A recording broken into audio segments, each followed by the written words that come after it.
বার কাউন্সিলের লিখিত পরীক্ষার রিভিউ রেজাল্ট পুনর্বহালের দাবিতে এবং ভাইবার তারিখের দাবিতে এই মুহূর্তে বার কাউন্সিলের সামনে মানববন্ধন কর্মসূচি পালন করছেন প্রার্থীরা, তেমনটি কিন্তু আমরা দেখতে পাচ্ছি। তাদের মানববন্ধনকে ঘিরে বার কাউন্সিলের সামনে এই মুহূর্তে সতর্ক অবস্থায় আইন শৃঙ্খলা রক্ষাকারী বাহিনীর সদস্যরা রয়েছে, তেমনটি কিন্তু আমরা দেখতে পাচ্ছি। এবং এখানে যারা প্রার্থী রয়েছেন তারা তাদের যে রিভিউ রেজাল্ট, সে রিভিউ রেজাল্ট পুনর্বহাল চাচ্ছেন এবং তারা বলছেন যে তাদের যে 1914 জনের রিভিউ রেজাল্ট রয়েছে, সেই 1914 জনের রিভিউ রেজাল্ট তারা চাচ্ছেন এবং তারা বলছেন বারবার এই যে রিভিউ রেজাল্ট সহ আরেকটি বিষয়, অনেকেই এখানে রিভিউ রেজাল্টের পাশাপাশি লিখিত পরীক্ষার দাবিও তুলছেন, এমনটি কিন্তু আমরা দেখেছি। এবং তারা বলছেন যে যদি তাদের দাবি বাস্তবায়ন না হয় তাহলে পরবর্তীতে তারা আরও কঠোর কর্মসূচির মতো পর্যায়ে যাবেন। একটু বলবেন আপনার কোন দাবি নিয়ে দাবি আপনাদের? আচ্ছা, বার কাউন্সিলের 3 ধাপে পরীক্ষা হয়, এটা সবাই আপনারা জানেন আশা করি। এমসিকিউ, রিটেন এবং ভাইবা। আমাদের যখন রিটেন রেজাল্ট দিয়েছে তারপরে বার কাউন্সিল আমাদেরকে রিভিউ করার জন্য একটা সুযোগ দিয়েছে, অর্থাৎ মানে রেজাল্টটাকে চ্যালেঞ্জ করার জন্য। যেহেতু আমরা সবাই রিটেন পরীক্ষার্থী ছিলাম, আমরা চ্যালেঞ্জ করেছি এবং বার কাউন্সিল আমাদেরকে পাস দিয়েছে, 1914 জনকে পাস দিয়েছে রিভিউতে। তো বার কাউন্সিল হঠাৎ করে 4-5 দিন পরে কোনো ধরনের কারণ দর্শানো ছাড়া বা কোনো ধরনের উপযুক্ত কারণ ছাড়াই আমাদের রেজাল্টটা বাতিল করে দেয়। আমরা আসলে এই রেজাল্টটাই পুনর্বহাল চাচ্ছি, যাতে আমাদের স্যাররা অত্যন্ত সদয়, তারা আমাদেরকে রিভিউ করার জন্য সুযোগ দিয়েছেন, তারা আমাদের অভিভাবক। আমরা আশা করি তারা আমাদেরকে কেন বাতিল হয়েছে এটা আমাদের স্যাররা জানেন। স্যাররা আমাদেরকে কোনো কারণ দর্শাননি এটার জন্য। এই জন্য আমরা চাই স্যাররা কারণটা বলুক বা আমাদের রেজাল্টটাকে বহাল করুক।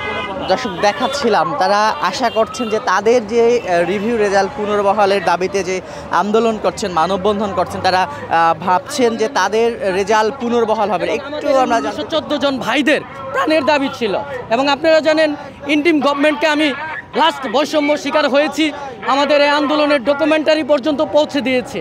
এবং এটা জানেন প্রেস মিডিয়া থেকে শুরু করে, ইলেকট্রনিক মিডিয়া থেকে শুরু করে, স্যাটেলাইট চ্যানেল পর্যন্ত শুরু করে, এবং আমাদের যে প্রত্যেকটা সেক্টরে আমরা সোচ্চার হয়েছি। আমাদেরকে কেন 1914 জনকে বহাল রেখে আবার কেন বাতিল করলেন, এই কর্তৃপক্ষ অবশ্যই দায়ভার নিতে হবে। আমরা জানি তারা এই কাজ করছে। জানেন আপনারা বিগত দিনগুলোতে বাংলাদেশের ইতিহাস আপনারা পর্যালোচনা করে দেখতে পাবেন, যেখানে একটা আইনজীবীকে হতে হলে কেন বিসিএসের ন্যায় ক্যাডারের পরীক্ষা দিতে হবে, প্রশ্ন সাধারণ 18 কোটি মানুষের কাছে। আমি সালেম মোহাম্মদ আল জাকির। বাতিল করা হলো কেন এটা কর্তৃপক্ষ ভালো জানে, কিন্তু আমাকে আপনি আইনজীবী বানাবেন, আমাকে স্বপ্ন দেখাবেন, আবার ক্যান্সেল করে দিবেন, এই দায়ভার কিন্তু আপনাদেরকে নিতে হবে।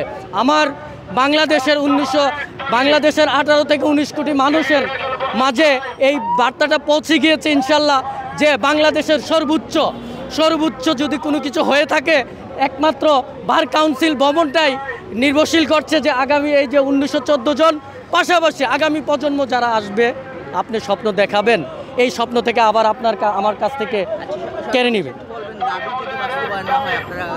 হ্যাঁ, আমাদের দাবি যদি বাস্তবায়ন না হয়, আমরা বিভিন্ন গ্রুপে এবং বিভিন্ন মতভেদ থেকে শুরু করে আমরা এটাও ঘোষণা দিয়ে রেখেছি এবং আজকে আমরা এই ঘোষণাই দেব।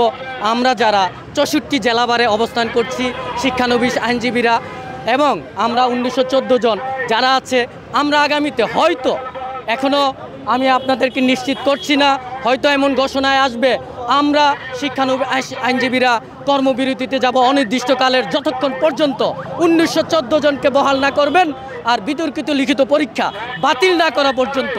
কারণ আমরা দেখে আসছি স্বাধীনতার পর থেকে। দর্শক যেমনটি দেখাচ্ছিলাম এবং যেমনটি বলছিলেন যে প্রার্থীরা যাদের রিভিউ রেজাল্ট আবেদন করেছেন তাদের দাবি যদি বাস্তবায়ন না হয় তাহলে পরবর্তী তারা আরও কঠোর কর্মসূচিতে যাবেন এবং তারা কর্মবিরতিতে যাবেন, এমন ঘোষণাও কিন্তু দিয়েছেন। তো এই ছিল এখন পর্যন্ত বার কাউন্সিল থেকে রিভিউ রেজাল্ট পুনর্বহালের দাবিতে যে মানববন্ধন অনুষ্ঠিত হচ্ছে সেটির সর্বশেষ পরিস্থিতি।